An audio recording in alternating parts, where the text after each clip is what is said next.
reprendre aujourd'hui notre thème sur la liberté et la liberté en Christ.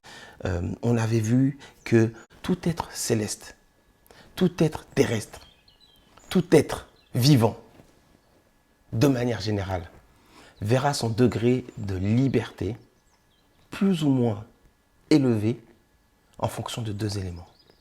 En fonction de son pouvoir et en fonction de sa volonté. Le pouvoir, c'est ce qui nous permet d'être libre de faire. C'est ce qui nous permet d'être libre d'agir. Et les différents êtres vivants dans l'univers ont tous un pouvoir en fonction de leur capacité physique, intellectuelle, surnaturelle. Par exemple, les anges ont un pouvoir que nous, on n'a pas. Ils ont une force extraordinaire. Les animaux ont un pouvoir. Et même la nature, les plantes, les végétaux ont un pouvoir. Mais là, on parle surtout des êtres vivants qui sont conscients. Donc, en fonction de leur pouvoir, ils vont avoir une certaine liberté. Et Dieu est à la base de tout pouvoir, c'est ce qu'on a vu.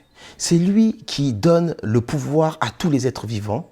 Et c'est d'ailleurs lui qui décide ce qui est de l'ordre du vivant ou non. C'est lui qui décide dans la création, ça c'est la vie, et ça va être vivant, ça ne va pas être vivant. C'est Dieu, lors de la création, qui a décidé que la pierre ne serait pas vivante. Mais qu'un arbre, ce sera vivant, mais pas conscient.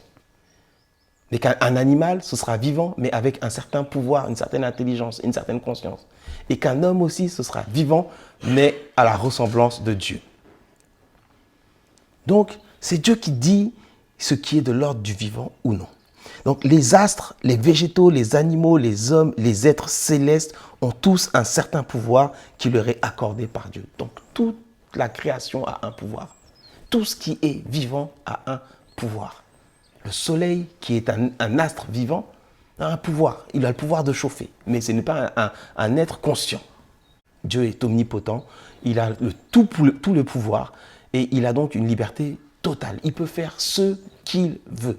Rien ne le limite. Si les êtres vivants de l'univers ont des limites par rapport à leur capacité et à leur pouvoir, Dieu n'a aucune limite. Et donc, il n'a aucune limite dans sa liberté. L'autre point qui va déterminer notre liberté, c'est aussi notre volonté ou la volonté. La liberté de tout être vivant qui est conscient, là on va parler des êtres vivants qui sont conscients, pas des êtres vivants qui ne sont pas conscients, comme les arbres, comme le soleil, etc. Les êtres vivants qui sont conscients, tous les êtres vivants qui sont conscients ont une liberté qui est cadrée par leur volonté. C'est-à-dire qu'ils vont faire des choses par rapport à ce qu'ils veulent faire. On peut avoir le pouvoir de faire quelque chose, mais pas la volonté de le faire. Et donc, on va limiter notre liberté dans ce sens. Dieu, qui est tout-puissant, lui aussi agit, utilise son pouvoir dans un cadre précis.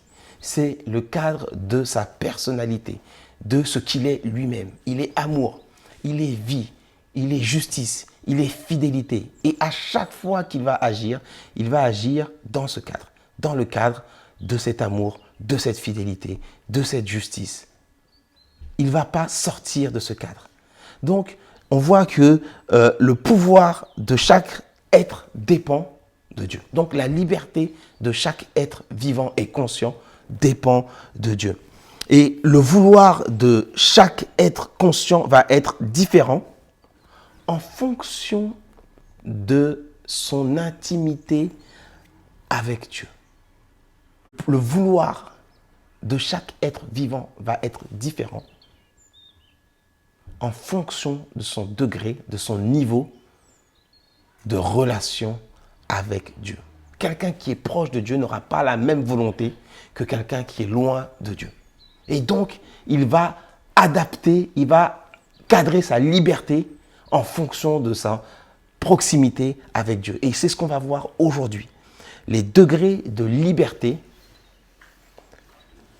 en fonction de notre relation avec Dieu. Aujourd'hui, on va essayer de commencer avec le premier point qui est la liberté de l'homme animal ou de l'homme irrégénéré. qui n'est pas régénéré, qui n'est pas né de nouveau.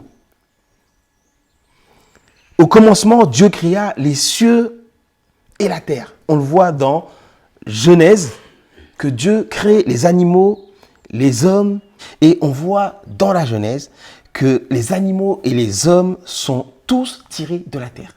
Les animaux viennent de la terre. Et les hommes aussi viennent de la terre. Et que pour chacun, les animaux et les hommes, Dieu va donner un certain pouvoir.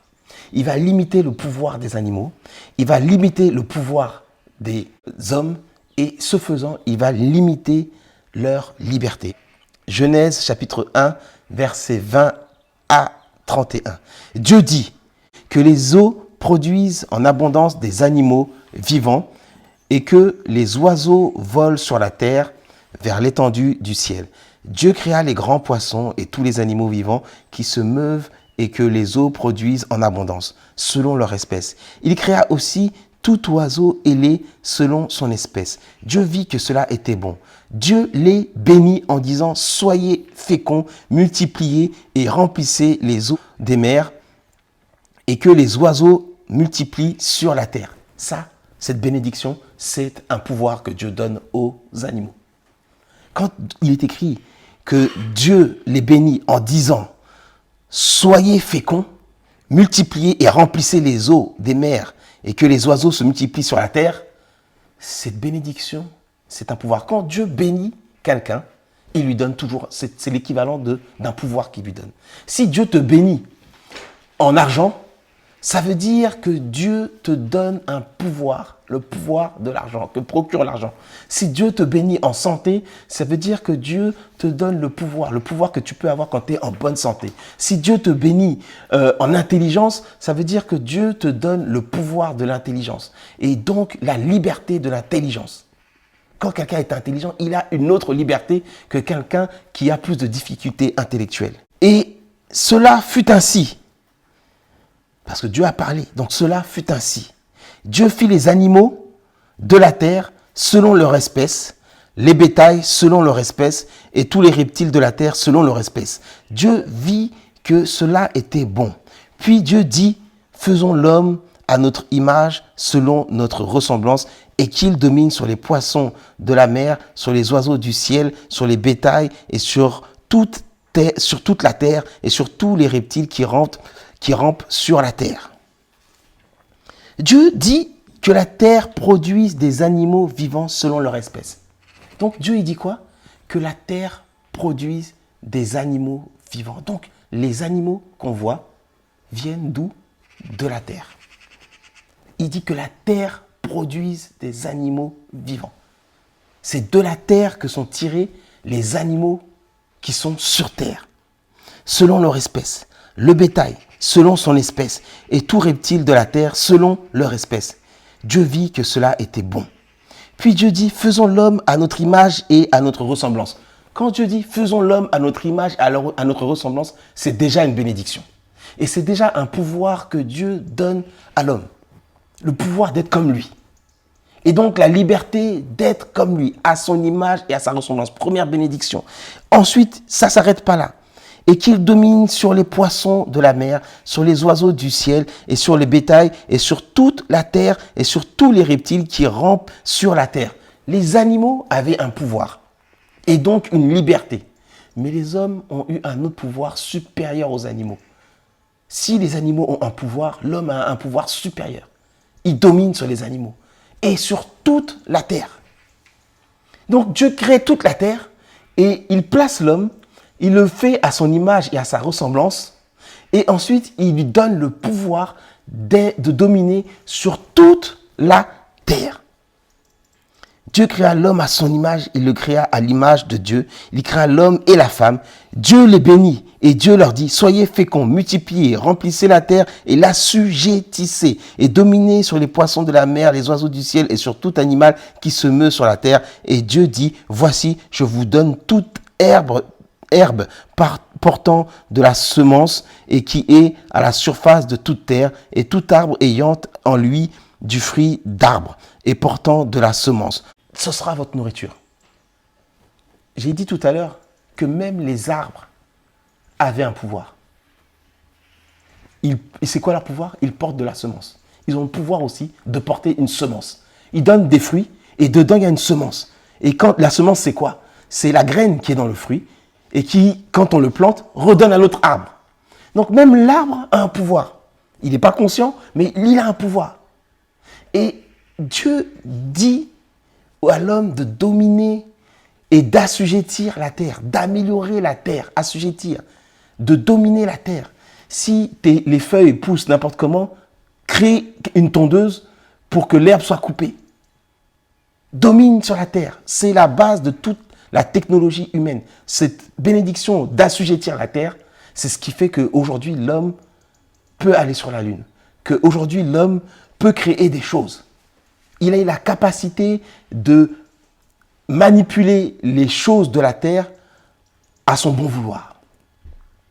Non seulement cela, mais l'homme également on lui donne la grâce d'utiliser la terre, les fruits, les légumes, l'herbe pour sa nourriture.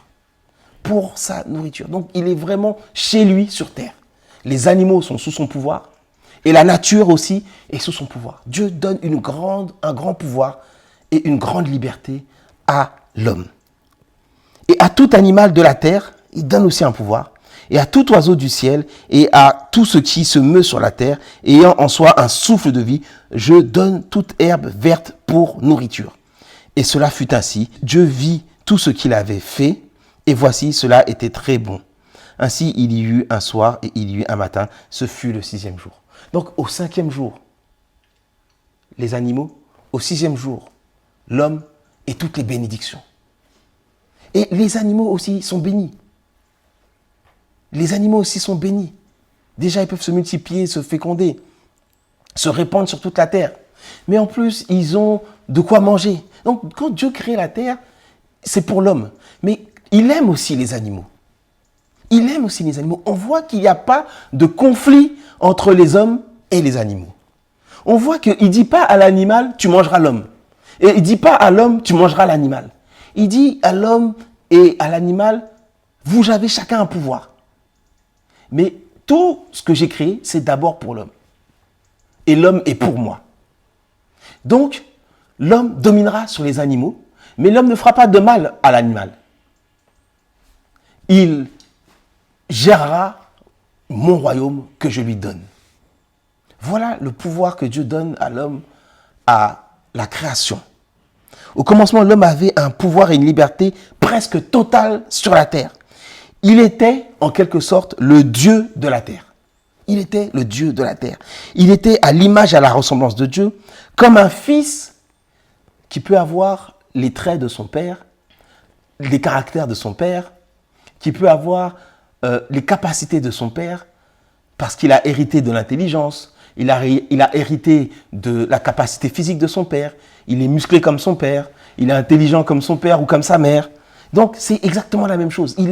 Nous étions créés à l'image et à la ressemblance de notre Père qui est dans les cieux. À l'image et à la ressemblance. Un fils peut avoir le caractère de son père. Si son père, il est doux, lui aussi peut être doux. Si sa mère, elle est gentille, lui aussi, il peut être gentil. Et Dieu, il était amour. Justice. Il est amour. Justice. Il est paix. Et l'homme est fait à son image et à sa ressemblance. Mais Dieu fixe quand même une limite au pouvoir de l'homme, afin que l'homme sache que son pouvoir ne vient pas de lui, mais de Dieu. Et aussi que son bonheur est directement lié au fait qu'il soit lié à Dieu. Donc, il fixe une limite. On connaît la limite. Tu ne mangeras pas du fruit de l'arbre de la connaissance du bien et du mal. De sorte que tu es chez toi, tu es le Dieu, mais tu n'es pas totalement le Dieu. Comprends qu'il y a un Dieu au-dessus de toi. Et c'est lui qui t'a donné le pouvoir. Et c'est lui qui te fixe la limite. Ça veut dire quoi? Tu ne mangeras pas du fruit de l'arbre de la connaissance du bien et du mal. C'est-à-dire, tu feras toujours ce que je te dis de faire. Tu feras toujours ce que je te dis de faire. Ton pouvoir est limité. Ton pouvoir a une limite. Cette limite, c'est ma volonté. La limite de ton pouvoir, c'est ma volonté. Tu ne mangeras pas de l'arbre de la connaissance du bien et du mal. Parce que le jour où tu en mangeras, tu mourras certainement. Dieu veut faire comprendre à l'homme que la vraie bénédiction, le vrai pouvoir et la vraie vie n'est possible que si on demeure dans la présence de Dieu. N'est possible que si l'on demeure dans la volonté de Dieu. N'est possible que si qu'on reste attaché à Dieu. C'est ça qu'il veut faire comprendre. Et d'ailleurs, Dieu veut faire comprendre aussi à l'homme que la source de toute vraie bénédiction, de tout vrai pouvoir, de toute bonne liberté qui mène à la vie, c'est en Dieu. Dans Proverbe 10, verset 22, il est écrit « C'est la bénédiction de l'Éternel qui enrichit et il ne la fait suivre d'aucun chagrin. » Autrement dit, c'est quand Dieu bénit, c'est la bénédiction qui vient de Dieu qui enrichit vraiment. Ça veut dire qu'il y a aussi des bénédictions qui ne viennent pas de Dieu. Il y a des bénédictions qui ne viennent pas de Dieu. Et ces bénédictions-là, elles n'enrichissent pas vraiment. Parce que la vraie richesse, c'est la vie éternelle. La vraie richesse, c'est la vie qui ne s'arrête pas. C'est la bénédiction qui ne s'arrête pas. Dans Jacques 1, 17, il est écrit aussi que toute grâce excellente et tout don parfait descend d'en haut, du Père des Lumières, chez lequel il n'y a ni changement ni ombre de variation. La vraie bénédiction vient de Dieu. Parce que Dieu lui-même est la bénédiction. Dieu lui-même est la bénédiction. Et pourquoi c'est la vraie bénédiction? Parce qu'une vraie bénédiction ne change pas. Une vraie bénédiction dure pour toujours. Une vraie bénédiction n'est pas suivie de chagrin. Aujourd'hui, tu as acheté un truc, demain c'est cassé, t'es triste. Dieu ne se casse pas. Dieu ne vieillit pas. Dieu est toujours le même. Et comme ce qu'il donne comme bénédiction, c'est lui-même, alors ce qu'il nous donne ne change pas. Ce qu'il nous donne ne vieillit pas. Ce qu'il nous donne est toujours le même. En décidant de redéfinir le bien et le mal à sa convenance, par la désobéissance, l'homme s'est exclu de la présence de Dieu, perdant sa connexion avec lui, qui est la source de toute vie. Quand il a décidé de redéfinir le bien et le mal, il a perdu sa connexion avec Dieu. Mais il a perdu aussi sa connexion avec la source de toute vie. Dans sa chute, l'homme entraîna la création tout entière avec lui. Ce n'est pas lui seulement qui a subi la chute, mais toute la création a chuté avec lui. Hommes et animaux, notamment, ont changé leur rapport. La vie éternelle et harmonieuse de Dieu était pour ces deux types d'êtres. Les hommes et les animaux bénéficiaient de la vie éternelle et harmonieuse de Dieu. Ils ne se faisaient pas la guerre. L'un n'avait pas peur de l'autre. Mais l'un était soumis à l'autre. Le maître, c'était l'homme. Avec la chute, l'homme devint un prédateur pour l'animal. Et là, les animaux, entre eux, devinrent des prédateurs et des proies. Avant, on n'entendait pas que le lion chassait l'antilope. La seule chose qui mangeait tout le monde, c'était l'herbe. Mais avec la chute, le lion maintenant chasse l'antilope. Il chasse l'éléphant. Ce qui se passe, c'est que l'homme et l'animal sont dans la même chaîne alimentaire. Mais les lions mangent les antilopes. Oui, Simba, mais laisse-moi t'expliquer. Quand nous mourons, nos corps se transforment en herbe et l'antilope mange l'herbe. C'est comme les maillons d'une chaîne dans le grand cycle de la vie. L'animal mange d'autres animaux et l'homme aussi mange des animaux. Ce n'était pas du tout le cas. Donc l'animal a des raisons d'avoir peur de l'homme. Et les animaux entre eux ont des raisons d'avoir peur. Parce que l'antilope sait que avant nous deux on était ensemble, on mangeait l'herbe. Maintenant si je suis à côté du lion, je vais me faire croquer. Donc tout a changé. Il y a de l'hostilité qui est arrivée sur terre avec la chute de l'homme. Il y a de l'hostilité qui est arrivée sur terre. Les animaux désormais se dévorent les uns les autres. Ils se mangent les uns les autres, ils se déchirent les uns les autres, ils se chassent les uns les autres. Et en cela, le fait que l'homme est rentré dans la chaîne alimentaire, il est comme tout animal. Il est sous le même régime que tout animal. L'homme mange l'animal, l'animal mange d'autres animaux. Donc l'homme est comme un animal. On se mange les uns les autres. Depuis, l'homme a régressé dans sa nature. Lui qui avait en lui l'esprit de Dieu, il devint animal. De fait, il a perdu sa connexion avec Dieu et il devint animal. Bien qu'ayant gardé son pouvoir, donc sa supériorité intellectuelle, technologique, morale et sociale, il régressa dans son vouloir. sa volonté à régresser. Il a gardé une partie de son pouvoir, mais surtout sa volonté à régresser. N'étant plus lié à Dieu, son vouloir devint animal. Sa volonté est devenue une volonté animale. C'est-à-dire qu'il vit et il agit en fonction de ce qu'il considère bien ou mal pour lui, comme tout animal sur terre. Et son seul but est de satisfaire son intérêt personnel à tout prix, comme tout animal sur terre. C'est l'origine de tous les maux sociaux, économiques et environnementaux dans le monde. Pourquoi ? Parce qu'en plus, lui, il a une intelligence qui fait que ça peut dérégler l'équilibre de la terre. Il cherche à tout vouloir pour lui. L'animal vit pour asseoir sa domination territoriale, sociale. Idem pour l'homme irrégénéré ou l'homme animal. Son seul but est que son territoire soit assuré. Son territoire, c'est quoi ? Sa volonté, son intérêt, son plaisir. Il veut que son territoire soit assuré. Et pire encore, parce que grâce ou à cause, on va dire, de son pouvoir supérieur, son intelligence, la bénédiction originelle d'expansion, vous serez féconds, vous vous multiplierez et vous assujettirez toute la terre. L'homme animal veut étendre sa domination. L'animal simple, il veut juste garder son territoire. L'homme animal, il ne veut pas juste garder son territoire. Il veut que toute la terre soit son territoire. Le problème, c'est qu'on est 7 milliards et 7 milliards d'individus qui veulent que toute la terre soit pour eux. Quand on regarde les films, on voit souvent le méchant. Je veux être le maître du monde. Et il y a toujours, et je ne sais même pas comment ils font dans les films, parce que des fois, par exemple, quand on regarde dans Marvel, il y a plusieurs méchants, mais tous les méchants, ils veulent tous être les maîtres du monde. Comment ils vont faire ? Il y a bien quelqu'un qui ne va pas y arriver. Et en gros, c'est ce qui se passe. Ils veulent tous être les maîtres du monde. Mais quelque part, les hommes sont tous comme ça. Ils veulent tous être les maîtres du monde, être les chefs, être au-dessus, avoir les richesses, avoir la meilleure part. C'est un instinct animal. Et du fait qu'il est en plus intelligent, il a des moyens encore plus grands. Plus grands. Et comme il a cette bénédiction de l'expansion, il veut en plus toujours avoir plus, toujours avoir plus. Il cherche, au détriment de ses semblables, à dominer et à étendre son territoire.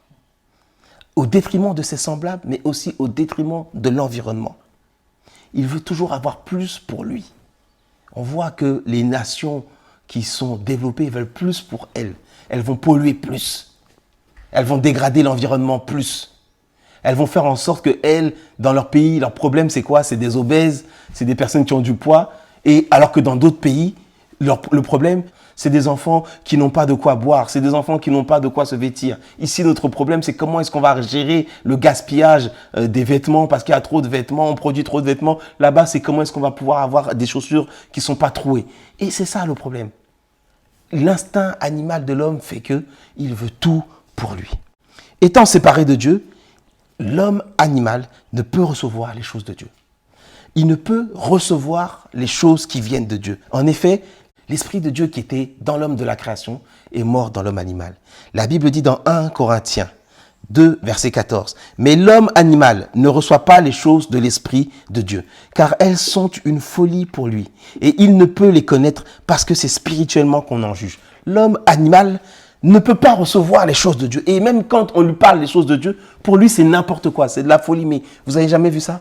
Quand on voit un chrétien qui loue, quand on voit un chrétien qui dit « Oh, Jésus est vivant », on dit « L'homme qui n'a pas l'Esprit de Dieu en lui va dire « Oh, mais qu'est-ce qu'il raconte celui-là ? C'est une folie, c'est n'importe quoi ça, c'est n'importe quoi. C'est n'importe quoi. » Pour l'homme animal, ce qui a du sens, ce sont les choses de la terre. Les choses spirituelles n'ont aucun sens pour l'homme animal parce que l'homme animal a perdu son esprit. Le lion n'a pas d'esprit. La chèvre n'a pas l'esprit de Dieu. Et l'homme animal aussi, et comme la chèvre, et comme le bouc, et comme le coq, il n'a pas l'esprit de Dieu en lui. Il n'a pas l'esprit de Dieu en lui. Et si tu parles à la poule de l'esprit de Dieu, elle va te faire coq, coq, coq, coq. Elle ne va rien comprendre. Et si tu parles à l'homme des choses de Dieu, lui aussi il va te faire, hein? Il ne va rien comprendre. Il va dire c'est une folie pour lui. Et on voit une image de ça dans le livre de Daniel. On a le roi Nebuchadnezzar qui est réduit à l'état de bête, à cause du fait qu'il ne reconnaît pas Dieu comme étant Dieu. Il n'a pas l'Esprit de Dieu en lui. Il n'a pas l'Esprit de Dieu en lui. Et il fait des choses qui sont contraires à la volonté de Dieu. Il fait des choses que Dieu réprouve. Et Dieu le punit en le réduisant à l'état de bête. Il vit dans les forêts avec les bêtes.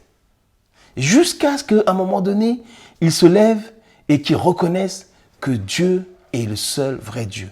Et là, il retrouve sa position de roi. On voit ça dans Daniel au chapitre 4. Et en vérité, ce qui se passe, c'est que dans ce monde, on peut être roi, on peut être président, on peut être un grand intellectuel, on peut être un grand scientifique, mais être comme une bête. Être comme une bête, parce qu'on n'a pas l'Esprit de Dieu. Toute personne, quel que soit son rang, quelle que soit sa grandeur, quels que soient ses moyens, quelles que soient ses capacités intellectuelles, quelle que soit sa position sociale, qui n'a pas l'Esprit de Dieu est semblable à une bête. Il a les mêmes envies qu'une bête, les mêmes prérogatives qu'une bête. Il cherche exactement la même chose qu'une bête, qu'un animal. Il cherche à remplir son ventre. Il cherche à avoir tout pour lui. Il cherche à manger, à boire. C'est son seul but dans la vie. Avoir des maisons, avoir des voitures, avoir de l'influence, dominer sur les autres, manger les autres. Manger les autres, ça veut dire quoi? Et dominer sur les autres. Moi, j'ai 10 000 euros, toi, tu vas avoir que 100 euros. Et tu vas travailler pour moi. Il est comme une bête. L'homme animal a perdu ses attributs divins. Il n'a plus l'amour en lui, il n'a plus la justice, il n'a plus la vie. Il perd ses attributs divins. Il devient comme un animal. Il retourne à la poussière d'où il a été tiré et il est même sous la domination du prince de ce monde.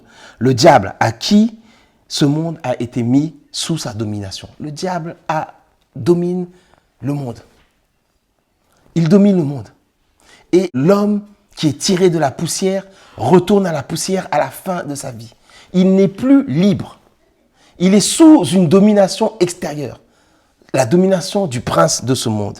Il est écrit dans Genèse 3,14, l'Éternel dit au serpent, « Puisque tu as fait cela, tu seras maudit entre tout le bétail et entre tous les animaux des champs. Tu marcheras sur ton ventre et tu mangeras de la poussière tous les jours de ta vie. » Tu mangeras de la poussière. Tu mangeras la chair des hommes. Tu mangeras l'homme animal, charnel, poussière. Tu mangeras l'homme.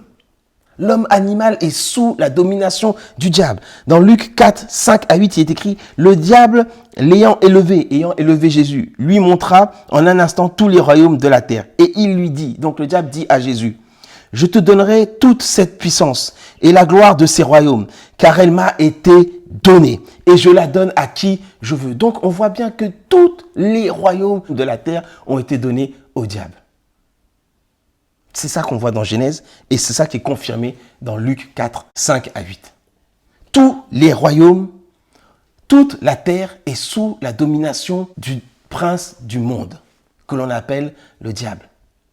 Et si nous demeurons dans un état animal, alors nous sommes sous la domination du prince de ce monde. Si nous restons dans un état animal, nous sommes sous la domination du prince de ce monde. Et notre liberté est nulle par rapport aux choses de Dieu que l'on ne peut recevoir. Et elle est cadrée, elle est limitée, elle est contrôlée par le prince de ce monde. C'est une chose terrible que d'être un homme animal. Parce que notre liberté est liée à la vie du prince de ce monde. Or, la vie du prince de ce monde se terminera dans les temps de feu, qui a été créé pour le diable et pour ses démons. Et donc, tout homme animal ne peut pas avoir une destinée plus grande que son maître. Si tu es un homme animal, ton maître, c'est le diable. Or, la destinée du diable, c'est les temps de feu, qui a été créé par Dieu pour le diable et ses démons. Et donc, la destinée de tout homme animal, c'est aussi l'enfer. C'est aussi l'enfer. L'homme animal est privé de Dieu. L'homme animal est privé de la vie de Dieu, la vie éternelle de Dieu. Pour pouvoir retourner et bénéficier de cette vie éternelle, il faut retourner à Dieu. Dans le jardin d'Éden, les hommes étaient liés à Dieu. Et tout ce que Dieu avait, il l'avait aussi. Tout ce que Dieu avait, il l'avait aussi. Et Dieu a tout. Donc l'homme pouvait bénéficier de tout. Sauf de ce fameux arbre, de la connaissance du bien et du mal. Maintenant que l'homme est sorti de la présence de Dieu, et a été exclu de la présence de Dieu, il a été exclu de la bénédiction de Dieu, il a été exclu de la vie de Dieu. Il entre dans une autre dimension, une dimension animale, une dimension terrestre et non plus une dimension divine, une dimension qui est liée à un autre royaume, le royaume du prince de ce monde, le diable, à qui tout a été donné. Mais gloire soit rendue à Dieu. Je dis gloire soit rendue à Dieu parce que Dieu a envoyé son Fils, Jésus-Christ, afin de réconcilier l'homme avec lui. Rappelez-vous, l'homme a été chassé. Vous savez, quand tu chasses quelqu'un, en général, ça veut dire que tu t'es pas bien entendu avec lui. On ne chasse pas quelqu'un qu'on aime. On chasse quelqu'un qui s'est mal comporté. Il s'est mal comporté, je ne veux plus te voir. Et Jésus-Christ, lui, il est venu pour réconcilier, pour dire, c'est fini. Tu peux retourner à la maison. J'ai parlé à papa. J'ai dit que c'était moi qui allais réparer tes bêtises. Maintenant, tu peux revenir à la maison. Jésus-Christ, il est venu pour réconcilier l'homme et Dieu. Toute personne qui accepte l'acte rédempteur de Jésus-Christ dans sa vie voit son esprit naître de nouveau. Voit son esprit naître. Il y a quelque chose qui change. Pour toute personne qui accepte Jésus-Christ dans sa vie, son esprit naît de nouveau. Donc, c'est primordial d'accepter Jésus-Christ dans sa vie. L'esprit que l'homme avait perdu naît de nouveau. Il est désormais à nouveau lié à la vie et à la volonté de Dieu par l'intermédiaire de Jésus-Christ. C'est important ce que je dis. L'intermédiaire de Jésus-Christ. C'est par l'intermédiaire de la foi en Jésus-Christ que l'homme naît de nouveau et qu'il est de nouveau lié à la vie de Dieu, à la bénédiction de Dieu et à la volonté de Dieu. Il peut à nouveau recevoir les choses qui viennent de Dieu. Les choses qui viennent de Dieu ne sont plus une folie pour lui. Il peut les entendre, il peut les recevoir. C'est la volonté de Dieu que l'homme soit sauvé de son état animal, afin de retrouver la vie. Dieu veut que nous soyons tous sauvés de notre état animal, afin que nous puissions retrouver la vie. Jésus-Christ est paru pour détruire l'œuvre du diable. Quelle était l'œuvre du diable? Le péché. Et qu'est-ce que le salaire du péché? C'est la mort. Le péché dans la vie de l'homme, c'est l'œuvre du diable. Le péché dans la vie d'Adam et Ève, c'est l'œuvre du diable. Et le salaire du péché, c'est la mort éternelle. L'homme qui accepte Jésus-Christ dans sa vie obtient le salut de son âme. Il passe de la mort à la vie. Son avenir éternel en Dieu est assuré. Alors, si nous n'avons pas accepté le Seigneur Jésus-Christ, il est important de l'accepter aujourd'hui comme notre Seigneur et Sauveur. À tous ceux, dit la Bible, qui auront accepté le Seigneur Jésus-Christ, il leur donnera le pouvoir de devenir enfants de Dieu. Ceux-là ne sont pas nés de la chair ou de la volonté d'un homme, mais ils sont nés de Dieu.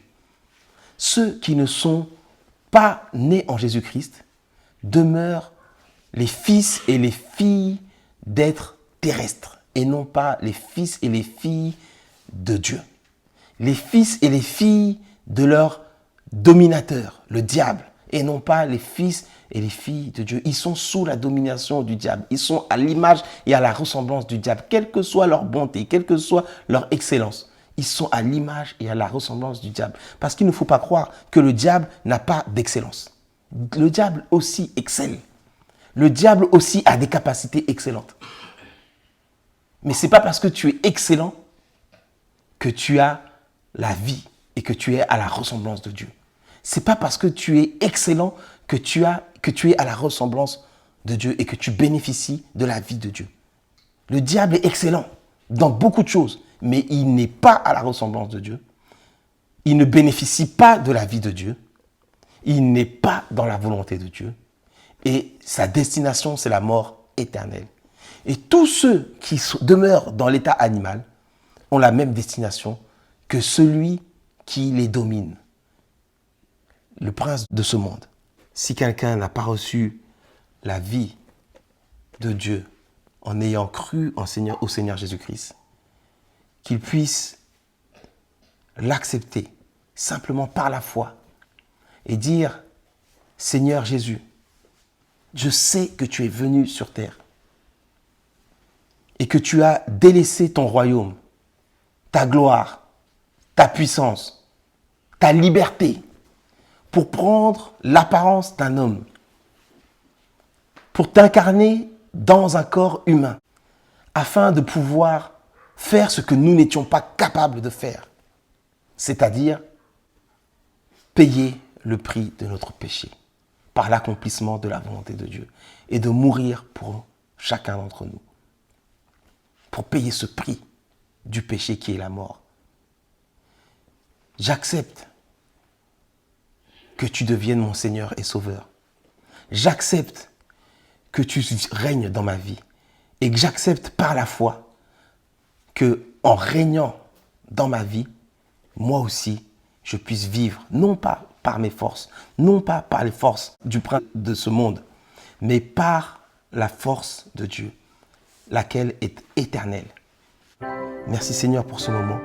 Que ton nom soit glorifié, que ton nom soit magnifié. Nous te louons et nous te rendons grâce. Au nom de Jésus, nous t'avons prié. Amen.